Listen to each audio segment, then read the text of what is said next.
में रहने लगे तो एक समय मैया पार्वती कहते हैं कि भगवान आज हम आप और दोनों में चौरस खेला जाएगा। तो प्राण प्रिया यानी पुजारी उस मंदिर में पूजा करने को आता है। जब मंदिर का पुजारी मंदिर में आता है तो पार्वती मैया ने प्रश्न की, कहती है पुजारी तुम यह बताओ कि इस बाजी में किसकी जीत होगी। पुजारी बिना विचारे शीघ्र बोल उठा कि महादेव जी का जीत होगा। भैया थोड़ी देर बाद जब बाजी समाप्त हुई तो पार्वती की विजय हो गई। अब तो पार्वती मैया झूठ बोलने के अपराध के कारण उस पुजारी को श्राप दे देती है, जिससे उनके शरीर में पूरा कोढ़ पैदा हो जाता है। वह शिव जी का भक्त पूजा करने वाला भैया दीदी वह रोग से ग्रस्त हो गया, दुखी रहने लगा। फिर भी महादेव का पूजा करता रहा। पूजा करते करते बहुत दिन जब हो जाता है तो देवलोक की अप्सराएं उसी मंदिर में पधारी पूजा करने के लिए। जब देखती है कि अरे ये महादेव का भक्त है और रोग से ग्रस्त है, पूछती है पुजारी या तुम्हारा कैसे हाल हुआ। वह पुजारी निसंकोच सब बातें उस अप्सराएं से कह दी। अप्सराएं बोलती है कि पुजारी अब तुम अधिक दुखी मत होना, सब व्रतों में श्रेष्ठ हर कष्ट दुख को मिटाने वाला एक 16 सोमवार का व्रत है कि तुझे इसे यदि तुम भक्ति भाव से कर लेते हो तो पल में इस रोग से मुक्त हो जाओगे। तो उस व्रत की विधि को पूछता है पुजारी कि इस व्रत में है क्या क्या लगता है। अप्सराएं बोलती है कि इस व्रत में कुछ नहीं लगता है, सवेरे उठ के स्नान ध्यान करके पूजा का संकल्प ले, एक लोटा जल के ऊपर चढ़ाएं, दिन भर व्रत करें, प्रदोष काल में यानी संध्या काल में अपना पुष्प से फूल से जैसे पूजा होता है अक्षत द्वारा मन से पूजा करें। 16 सोमवार करने के बाद 17वें दिन इसका उद्यापन कर दें। इस व्रत के प्रभाव से तू पल भर में ही इस रोग से मुक्त हो जाएगा।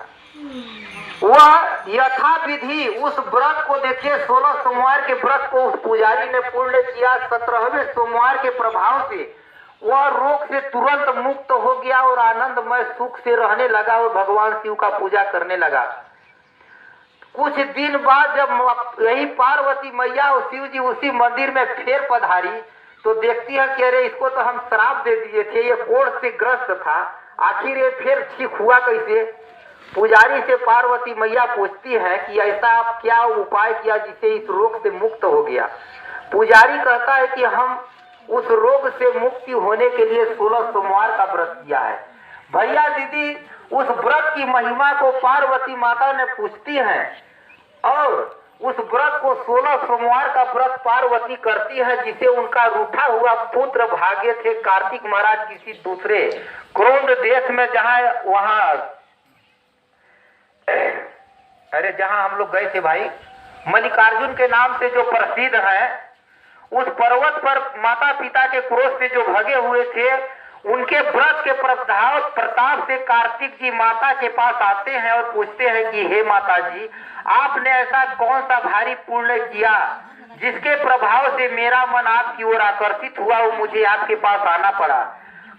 पार्वती मैया ने 16 सोमवार की व्रत की कथा को सुनाई तो वह कार्तिक महाराज ने भी इस व्रत को किया कि मेरा एक मित्र है जो हमसे रुष्ट होकर बाहर चला गया है।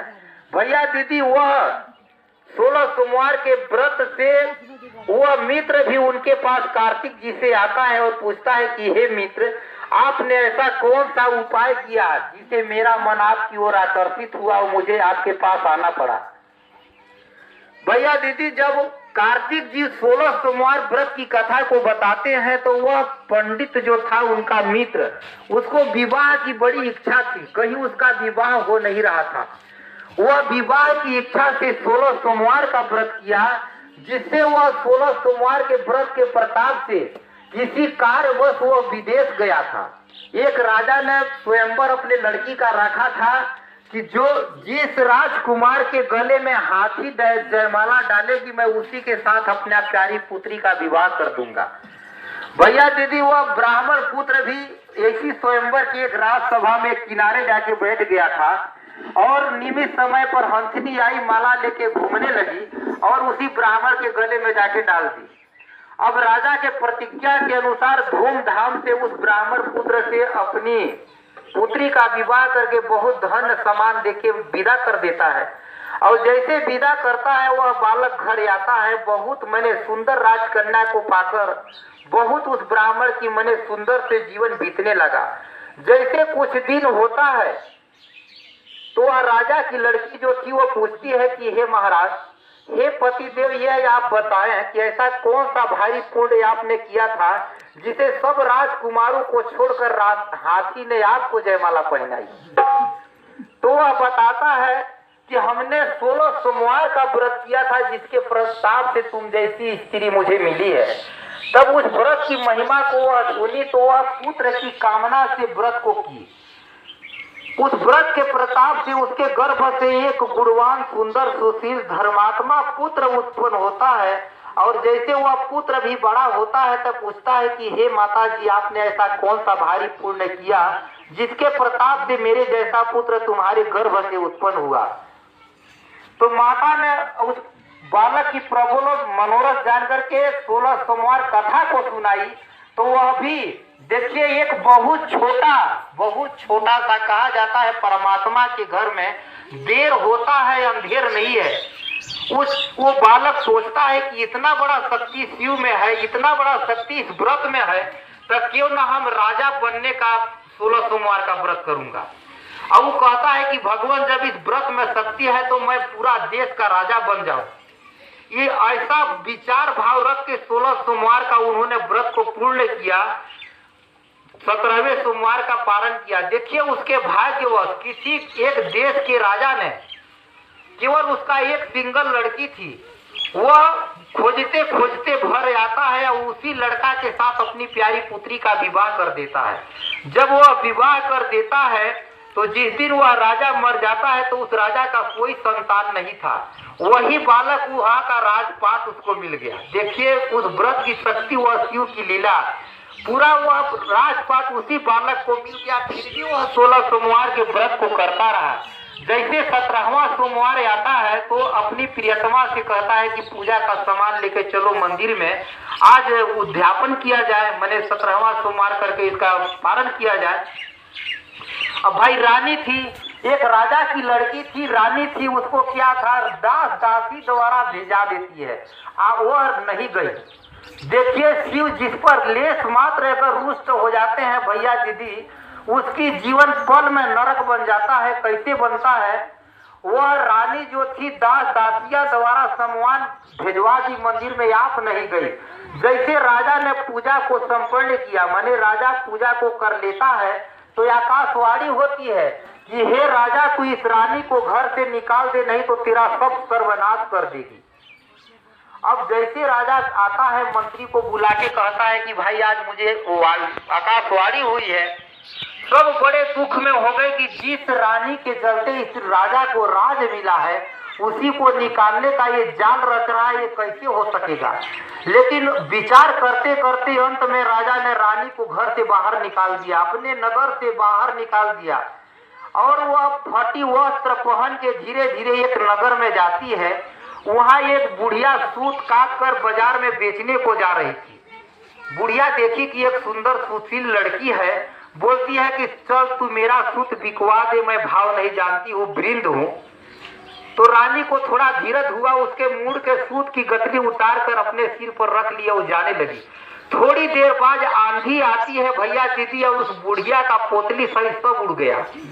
अब बुढ़िया उसको तुरंत अपने साथ से दूर कर दिया कि ये कुलहितनी है, माने कलंकनी है, तू मेरे साथ से हट जा। हाँ, वहां से तुरंत बुढ़िया को हटा दे, मैंने रानी को हटा देती है। भैया दीदी रानी को चलते चलते शाम हो जाता है, एक तेली के घर गई और हाथ जोड़ के कहती है मैं दिन भर के भूखी प्यासी हूँ, कोई अन्न नहीं ग्रहण की हूँ, मुझे लेस मात्र कोई भोजन दे दे, रात भर ठहरने की व्यवस्था दे दे। तेली को दया आती है, अपने घर में रहने के लिए जगह दे देता है। जैसे रानी का उस घर में पैर पड़ता है भैया दीदी, उस तेली के घर के समक्ष पानी के मटके चटक गए, तेल के मटके सब चटक गए, सब सूख गए। जैसे वो देखता है कि इतना बड़ा मने कलंकिनी नारी है भैया, वो हाथ पकड़ के रानी को बाहर कर देता है। रानी दुख से तड़पती हुई क्या करे, मरता क्या नहीं करता है। एक नदी के तट पर गई, देखे भाग्यवश शिव के कोप ऐसा होता है कि एक नदी के तट पर जाती है तो नदी का समक्ष जल सूख जाता है। देखिए दुख कैसा होता है। अब फिर भी वह तड़पती दुख पाती हुई एक वन में गई कि अब क्यों न मैं जाके अपना जीवन हत्या कर दूं। एक सरोवर में जाती है, पानी के बगैर तड़प रही थी रानी, और जैसे हाथ से पानी उठाती है तो वो सरोवर असंख्य कीड़ावान गंदा हो गया। मैंने वो इतना गंदा पानी बन गया, कीड़ा कूदने लगे उसमें। फिर भी वह दुख से तड़पती हुई उस जल को पीती है, और पानी को पी करके भैया दीदी जेठ का महीना था, जिस पेड़ के नीचे जाती है उस पेड़ के पत्ते हरहरा के सब गिर जाते हैं। ऐसे सैकड़ों पेड़ के नीचे रानी जाते हैं और सब पेड़ के पत्ते तुरंत गिर जाते हैं। सोचें, जब पेड़ के पत्ते वहां गिर गए तो वहां एक पुजारी का मंदिर था, पूजा कर रहा था, और वही उसके भक्त जो थे वन में विचरने आए थे। वो रानी की ऐसी दशा देखकर पकड़ के गोसाई के पास ले जाते हैं। गोसाई समझ गए, वह पुजारी समझ गया ये कि कोई अवश्य कोई विधि की गति की मारी एक कुलीन स्त्री है। पूछती है कि हे बेटी, मैं तुझे अपनी बेटी के समान रखूंगा, तुम मेरे आश्रम में रहो। रानी को थोड़ा धीरज हुआ कि हमें कहीं तो शरण मिला। भैया दीदी जैसे उस आश्रम में रानी रहने लगी, खाना बनाती सब कीड़े पड़ जाते, जल भरने जाते उसमें कीड़े पड़ जाते। अब तो पुजारी भी बिल्कुल परेशान हो गया, कहता है कि तुम्हारे ऊपर कौन सा देवता का कोप है, बेटी की ऐसी तुम्हारी दशा है। रानी बताती है हमने 16 सोमवार का व्रत से मेरे स्वामी बोले कि पूजा के सामान लेके चलो, मैं नहीं गई। इतना ही केवल भूल की जो हमें यह दुख मिला। शिव जी महाराज की अनेक प्रकार से उस पुजारी ने स्तुति करके कहता है कि हे बेटी, 16 सोमवार के व्रत को तू संपन्न करो, जो हर कष्ट दुखों से मुक्ति दिलाने वाला है। व्रत को यथा विधि रानी करती है। 17वें सोमवार के प्रताप से राजा के मन में विचार आता है कि राजा के रानी के गए बहुत दिन हो गए, न जाने कहां कहां भटकती होगी। चारों दिशाओं में दूत भेजा, दूत आके रानी का पता राजा को बताते हैं। राजा स्वयं जाते हैं पुजारी के पास और बोलते हैं कि स्वामी, जो देवी आपके आश्रम में रहती है वो मेरी स्त्री है। मैंने इसे शिव के प्रकोप के कारण त्याग दिया था, अब इस पर शिव का प्रकोप शांत हो गया है, इसलिए मैं इसे लेने आया हूँ।